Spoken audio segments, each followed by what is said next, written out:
L'information régionale de ce vendredi 18 octobre, bienvenue à vous tous.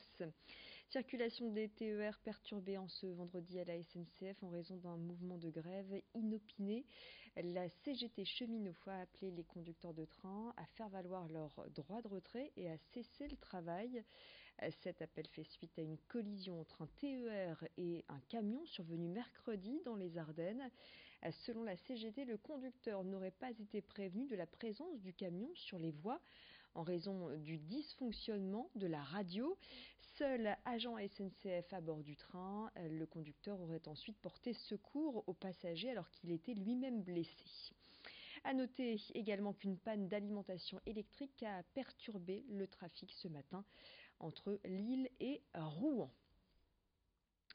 Allez, on parle de sport pour poursuivre cette édition avec du basket et l'ESBVA qui se classe 12e du classement de championnat de France.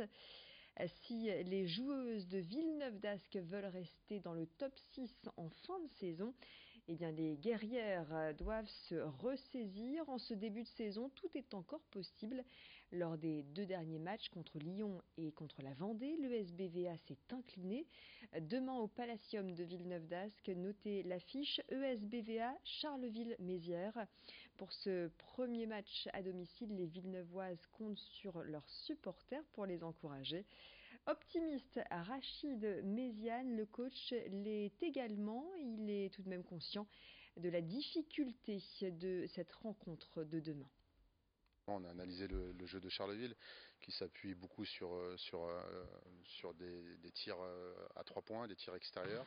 Il y a une équipe avec des joueuses expérimentées, avec la capitaine de l'équipe de France, Andy Miem, avec une chef d'orchestre comme Amel Boudera et puis des joueuses recrutées de niveau international. Donc voilà, une équipe qui est expérimentée, qui est peut-être un peu comme nous aujourd'hui en difficulté sur le plan mathématique, mais voilà, qui je pense aura l'ambition en tout cas de venir gagner dans notre salle. Et nous, bien entendu, on aura l'ambition de les contrarier. ESBVA Charleville-Mézières, ce sera donc demain à 20h au Palacium de Villeneuve d'Ascq. Autre événement qui se prépare, ce sera pour ce week-end, tout le week-end pendant 2 jours sur le littoral, c'est le grand retour de la fête de la Chicorée. Une fête qui se prépare très précisément du côté d'Audruic-Waplage. Pendant tout le week-end, des animations vont célébrer la célèbre racine que l'on connaît notamment associée à notre café du matin.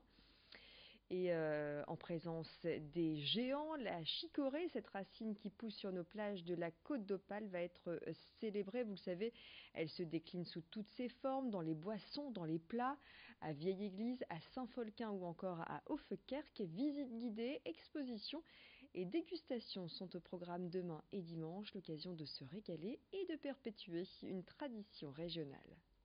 Ça évoque toujours le café de nos grands-mères. Par contre, aujourd'hui, les cuistots, les chefs restaurateurs, les boulangers se l'approprient et la mettent dans leurs produits.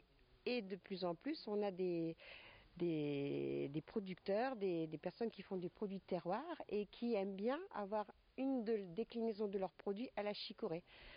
Ça résonne Hauts-de-France et quand les personnes qui viennent par exemple de l'extérieur ou en vacances veulent ramener quelque chose de typique, on aime bien qu'il y ait une petite pincée de chicorée.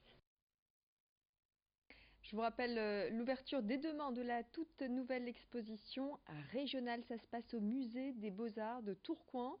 Et cette expo s'intéresse aux œuvres de Picasso, des œuvres qui ont un rapport avec des textes, avec des poèmes, car Picasso a parfois illustré les œuvres de poètes.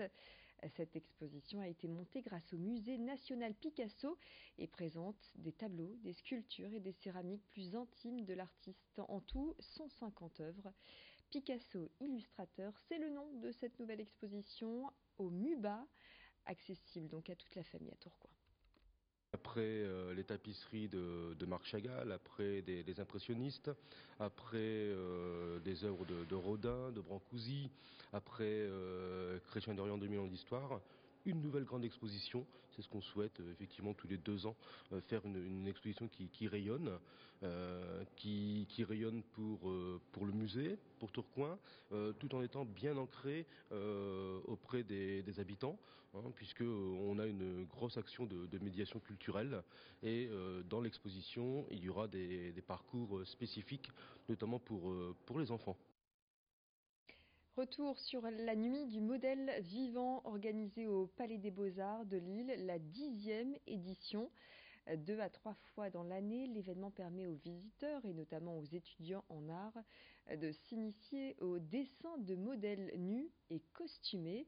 1500 personnes ont pris part à l'expérience en présence de modèles professionnels. Pour les participants noctambules, c'était aussi l'occasion de découvrir les œuvres sous un jour différent. Xavier Silly a rencontré Pascal et Damien, modèles vivants qui affichent leur corps pour permettre aux dessinateurs de révéler leur créativité et leur talent. La nudité, on l'oublie très vite, parce que le modèle vivant, c'est surtout de la technique, de la concentration, de la respiration. C'est un métier qui est très physique, très intense. Il faut être patient, tenir la pause, être à l'heure, comme dans tous les travails finalement. Et si on a une pause d'1 heure à tenir, éviter de se gratter le nez. Les résultats des dessins, c'est notre plus belle récompense, c'est la plus belle valorisation. Ça veut dire aussi qu'on se voit à travers les yeux des dessinateurs, des créateurs, des artistes. Et puis en plus c'est intéressant d'être dessiné, peint ou même sculpté.